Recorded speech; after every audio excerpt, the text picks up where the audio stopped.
사랑합니다 여러분. 큐티를 읽어드립니다. 에윤한성 목사입니다. 반갑습니다. 잘 지내셨습니까?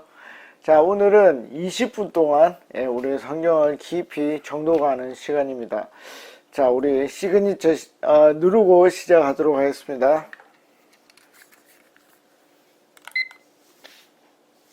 자, 여러분, 우리가 지난 시간에 제가 실수로 4장으로 바로 넘어갔습니다. 그렇죠? 그래서 3장에 22, 23, 24 요 구절을 못했습니다. 근데 여기 어렵네요. 그래서 한번 우리가 보면서 하도록 하겠습니다. 자, 3장 22절을 제가 한번 읽어보겠습니다. 여호와 하나님이 이르시되 보라, 이 사람이라는 것은 단수로 얘기하지만 실제적으로는 누구? 아담과 하와가 되겠죠. 선악을 아는 일에 우리 중에 하나같이 되었으니, 자, 무슨 얘기입니까? 선악을 알게 됐어요. 이게 선이고 이게 악이구나. 이걸 머리로도 알고 경험적으로도 알게 되었습니다. 왜냐하면 그들이 범죄를 저질렀기 때문에. 그런데 제가 지난번에 뭐라 얘기를 했죠? 그러면 하나님이 된 것인가? 그건 아니라 그랬죠. 왜 아니죠? 그 악을 온전히 컨트롤할 수 없게 되었기 때문입니다. 그러니까 저게 죄인데 아닌데 이거는 알게 됐지만 뭐 자기 스스로 뭔가를 변화시킬 수 있는, 나는 절대 죄짓지 않는다, 그렇게 될 수는 없었다는 것입니다. 그렇죠? 자, 그걸 여러분들이 읽어낼 수 있으면 좋겠습니다.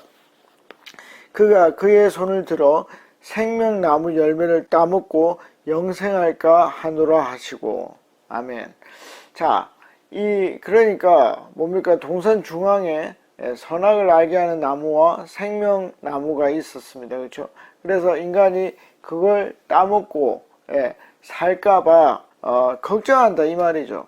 그러니까 이 얘기는 뭡니까? 뭔가 범죄한 이후에 선악을 알게 됐지만 컨트롤할 수 없는 그런 상황이 됐을 때 영생하는 것이 좋지 못하다 하는 것입니다. 그렇죠? 여러분, 우리가 이제 성경을 읽었으니까 생각을 해보는 것입니다. 자, 우리가 죄를 짓고 죄를 지으면서 한 1000년을 산다고 생각을 해봅시다. 지금도 뭐죠? 이게 100년을 살면서, 이제는 뭐 100년을 산다 그랬죠. 그 죄가 전혀 줄어들거나 그렇지 않습니다. 그렇죠? 어떻게 보면 저는 이제 죄에 대해서 뭐 더 발전한다 그런 거는 없다 생각합니다. 처음부터 정말 나쁘니까요. 그 이제 사장이 가보면 알죠.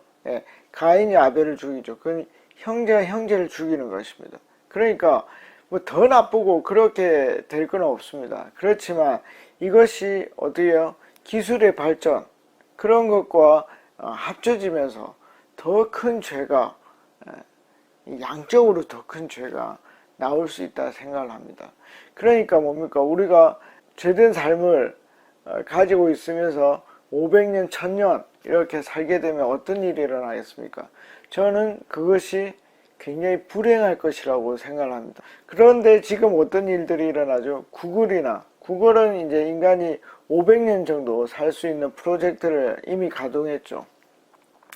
여러분, 과학자들의 이 호기심은 멈추지 않습니다, 여러분.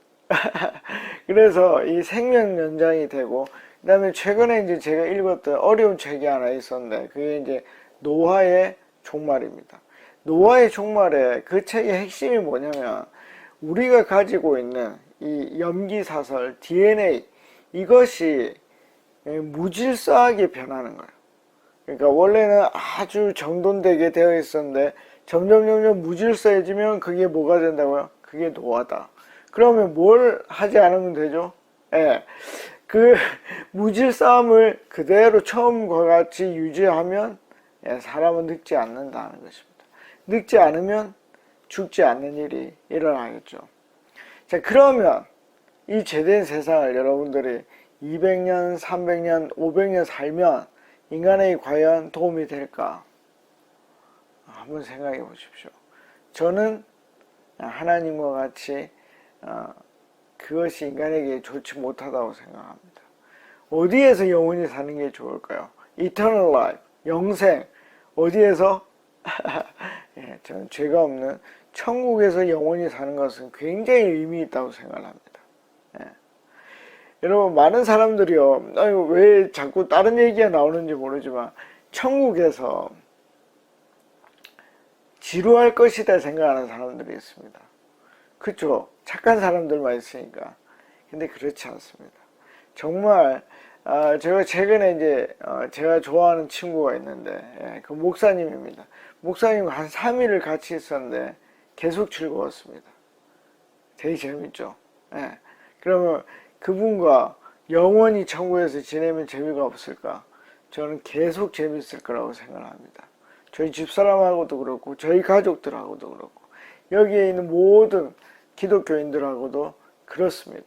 그래서 죄가 없는 상태에서 영원히 사는 것은 굉장히 좋습니다. 그런데 제가 생각할 때, 제가 여기에서 읽어낸 바로는 하나님도 그것을 걱정하고 계시고, 저도 그것은 별로 좋은 생각이 아니다 라고 생각을 합니다. 오히려 이 육체의, 죄된 육체의 삶이 끝나고 그리고 나서 어떤 영원한 생명을 얻는 것이 더 좋다고 생각이 듭니다. 그래서 하나님이 22절에서 이렇게 얘기를 하셨고 23절로 넘어가 보겠습니다. 여호와 하나님이 에덴 동산에서 그를 내보내어 그의 근원이 된 땅을 갈게 하시니라. 자, 여러분, 이 일을 이제 준 거죠. 갈게 한다는 것은 이제 농작, 경작을 할 수 있게 했다는 뜻입니다. 대신에 에덴 동산에서는 떠났다 하는 것입니다. 자, 여기서부터 이제 23절과 24절에서 좀 어려운 부분이 있습니다. 제가 예전에 티그리스 강 이런 거 하면서 그냥 에덴 동산은 그냥 이 땅에 있는 것이다. 거기에 나오는 지명은 이 땅에 있는 지명 그대로 보는 게 좋다라고 말씀을 드렸습니다. 그런데 그러면 이제 에덴 동산에서 내보냈죠. 그러면 이 땅에 에덴 동산이 남아 있을까요? 이게 이제 중요한 문제죠. 이게 사실은 굉장히 중요한 문제입니다. 그래서 신학자들 중에서는 에덴 동산은 이 땅이 아니다, 이 땅이다 라고 생각하는 사람들이 있습니다. 자, 그런데 중요한 거는 뭐죠? 아직 이 세상에서, 이 지구에서 에덴 동산이 발견되지는 않았다는 것입니다. 그래서 많은 사람들이 아프리카가 에덴 동산이었을 것이다 이렇게 얘기는 합니다. 그러나 그것이 실제로 에덴 동산이었는지 알 수는 없습니다. 그래서 우리가 혹시 기억이 나는지 모르겠지만 성경에는 정보가 없어서, 그러니까 우리 머리에 나빠서가 아니고 정보가 없어서 더 이상 알 수 없는 것들이 있다고 말씀을 드렸습니다. 예를 들면 하나님입니다. 하나님의 존재를 우리는 처음부터 보고 아는 거죠. 왜 그렇죠? 창세기 1장 1절이 뭡니까? 태초에 하나님이 천지를 창조하시니라. 그러니까 우리는 태초라는 거, 하나님이라는 거, 이런 것들이 이미 주어진 상태에서 그 이전의 것을 알 수 없는 상태에서 받았단 말이죠. 그러니까 정보가 없기 때문에 더 이상 알 수 없는 것입니다. 그럼 이 에덴 동산에 대해서도 저는 기본적으로 이 지구상에 있다고 생각을 하지만 그럼 어딘데? 특정을 해봐. 그럼 전 모릅니다. 이것이 하나님이 봉인을 해놓은 것인지 인간의 눈에 안 보이게 만들어버린 것인지 아까 봉인에 얘기하면 땅속으로 들어가 버린 것인지 알 수가 없습니다. 그리고 또 누군가의 말처럼 다른 세상에 다른 차원의 이야기인지 그건 알 수가 없습니다. 왜? 그것은 정보가 없기 때문입니다. 어쨌든 분명한 정보는 뭐죠? 아담과 하와가 그 에덴 동산이라는 곳을 떠나서 어떻게 됐습니까? 자기들이 경작에서 살게 되는 그 땅으로 갔다 하는 것입니다. 더 이상 에덴 동산에서는 있을 수가 없다는 걸 알 수 있습니다. 그리고 이제 마지막 24절입니다. 이같이 하나님이 그 사람을 내쫓으시고 에덴 동산 동쪽에 그룹들과 두루 도는 불칼을 두어 생명나무의 길을 지키게 하시니라. 아멘. 자, 여기에서 중요한 것은 무엇입니까? 이제 에덴 동산에서 인간이 나오게 되었고 그 다음에는 뭐죠? 그룹들. 그룹은 뭐냐면 징징징징 하는 그런 그룹이 아닙니다, 여러분. 뭐죠? 이 천사를 얘기를 하는 것입니다. 그러니까 이걸 읽고 뭐 징 하는 뭐 그룹이라고 생각을 해도 됩니다. 왜 그렇죠? 우리는 모르니까. 이거를 목사님 이게 그 그룹을 얘기합니까?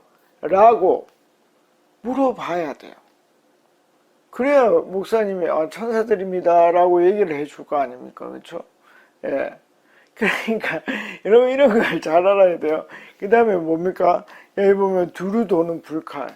예, 뭔지는 잘 모르겠지만 이 불칼로 그곳을 지키고 있다는 것입니다.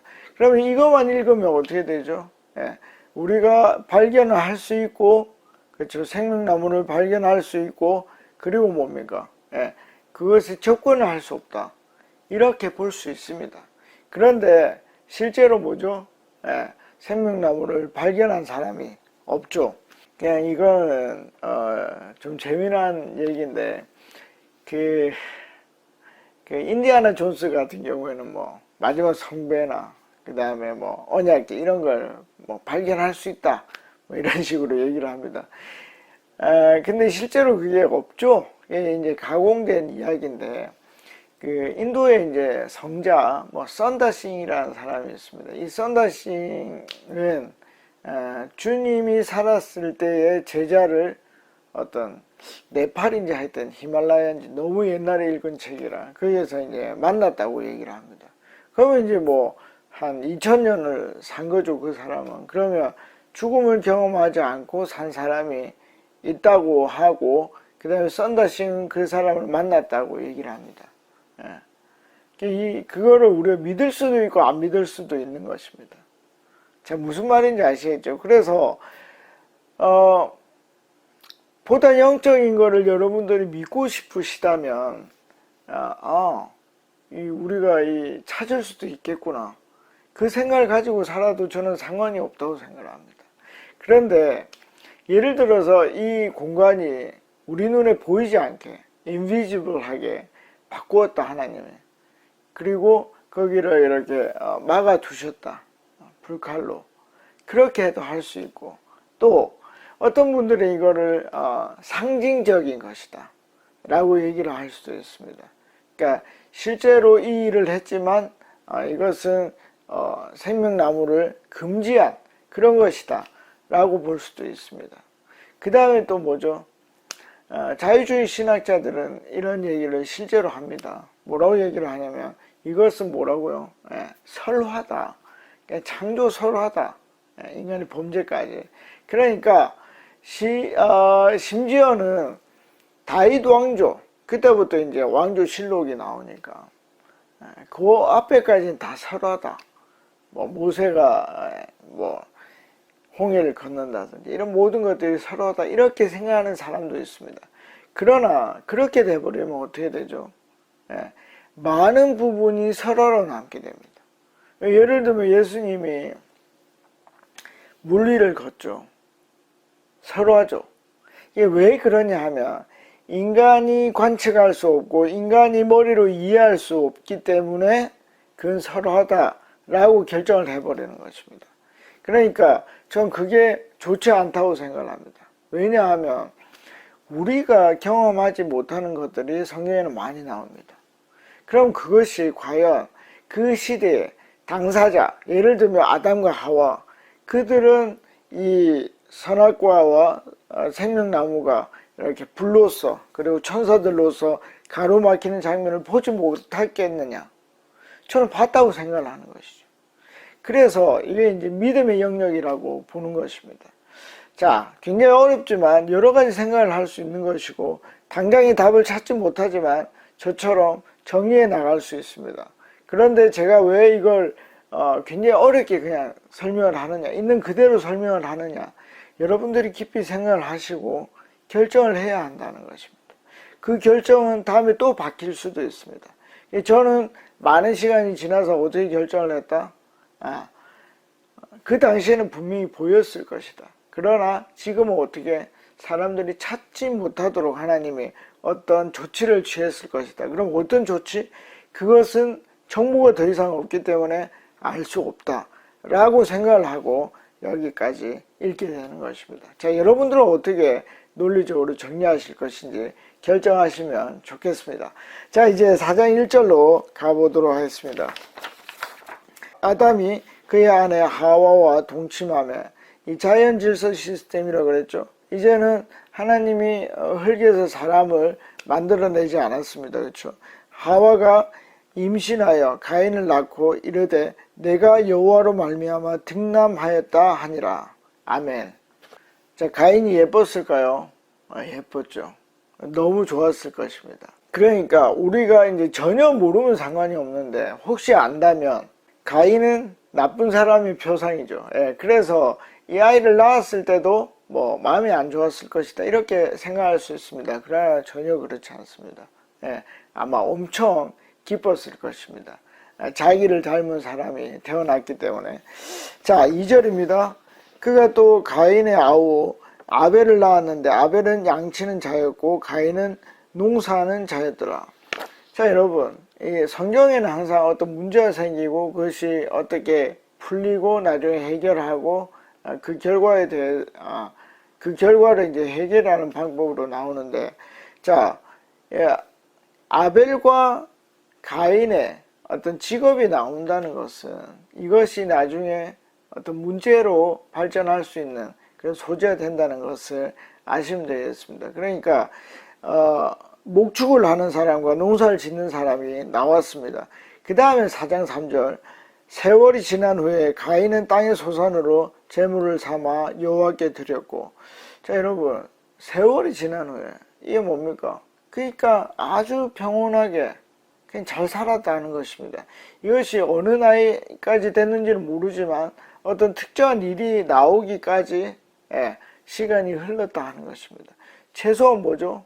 농사를 짓고 뭐 1년 정도, 수확이 있을 정도까지 시간이 지났습니다. 그렇죠? 그래서 이제 역사라는 건 뭐냐면 매일 반복된 일을 기록하는 게 아닙니다. 뭐 예를 들면 내가 버스에 탔다, 뭐 버스 카드를 찍었다, 어디에서 내렸다. 그것이 아니라 뭐죠? 내가 버스 카드를 찍으려고 했는데 카드를 들고 타지 않았다. 그런데 아저씨가 나를 가는 데까지 타라고 말씀해 주셨다. 그러면 그게 이제 역사가 되는 것입니다. 그래서 역사는 어떤 일상을 기록하는 것이 아니라 특별히 의미 있는 일을 기록하는 것이다. 그것이 이제 세월이 지나서 이제 제사를 드리는 일로 나타납니다. 자, 가인이 먼저 했네요. 가인이 뒤에 한 게 아니네요. 그 다음에 자, 4절, 아벨은 자기도 양의 첫 새끼와 그 기름으로 드렸더니 여호와께서 아벨과 그의 제물을 받으셨으나. 자, 이렇게 됐습니다. 그렇죠?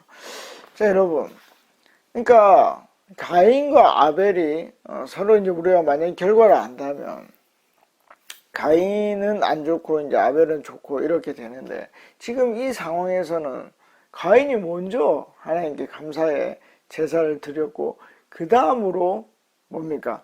아벨이 자기의 것을 드렸습니다. 그런데 여기 4절에 보니까 주목할 만한 게 뭡니까? 첫 새끼입니다. 그렇죠? 첫 새끼. 이것은 아마도 아벨이 그 제물에 대해서 의미를 부여한 것이 아닌가, 그렇게 생각이 됩니다. 계속 가보겠습니다. 5절, 가인과 그의 제물은 받지 아니하신지라 가인이 몹시 분하여 안색이 변하니. 자, 여러분, 왜 하나님이 가인의 제물을 받지 않았을까요? 우리가 상상해 볼 수 있지만 아까도 말했듯이 정보가 적기 때문에 왜 안 받았는지 정확하게 알 수가 없습니다. 그리고 계속 읽어도 알 수가 없습니다. 그러나 우리가 이제 추정해 볼 수 있는 것들은 나옵니다. 자, 뭘 추정할 수 있느냐? 뒤쪽에 5장 뒤쪽에 가보면 가인이 몹시 분하여 안색이 변하였다. 여러분, 만약에 어떤 일을 했는데 뭐 예를 들어 어떤 교수님이 있었는데 내가 숙제를 냈어요. 근데 교수님이 못 받겠다. 그러면 화를 냅니까? 뭘 합니까? 물어보죠. 화가 조금 나도 물어봅니다. 왜 못 받으시겠냐고. 그렇죠? 왜요? 우리는 교수님과 뭐 학생이 동등하다 말할 수도 있지만 사실 안 그렇잖아요. 왜냐면 점수를 주는 쪽이니까. 예. 그러면은 조금 화가 나도 물어보죠. 그러면 인간과 하나님이에요. 그러면 어떻게 되는 게 자연스러운 일이냐면 뭐죠? 예. 물어보죠. 조금 화가 날 수 있지만 물어봅니다. 왜냐면 내가 드리는 쪽이니까. 예. 그런데 가인은 어떻게 됐습니까? 안색이 변했습니다. 그러면 뭡니까? 뭔가 이 제사에, 제 생각으로는 준비하는 과정에 가인은 못마땅한 부분이 있었다는 것입니다. 그리고 이 제물은 제 생각에, 이 제 생각이라는 것은 성경에서 정보를 풀지 않았기 때문입니다. 제 생각에는 최고로 좋은 것은 아니었을 거라고 생각이 됩니다. 만약에 최고로 좋은 것이었어도 마음이 담기지 않았을 확률이 굉장히 높습니다. 자, 그래서 여기까지. 가인은 왜 얼굴빛이 변할 정도로 화가 났을까? 이렇게 생각을 하고 다음으로 넘어가는 것입니다. 자, 그래서 다음번에는 4장 6절부터 하도록 하겠습니다. 자, 재밌죠? 그러니까 가인이 왜 그랬고 아벨이 왜 그랬고 또 가인은 어떤 행동을 할 것인지 여러분들이 읽으면서 하나님이 주시는 여러 가지 생각들을 한번 보시면 좋겠습니다. 다음에 뵙겠습니다. 안녕히 계십시오. 파워.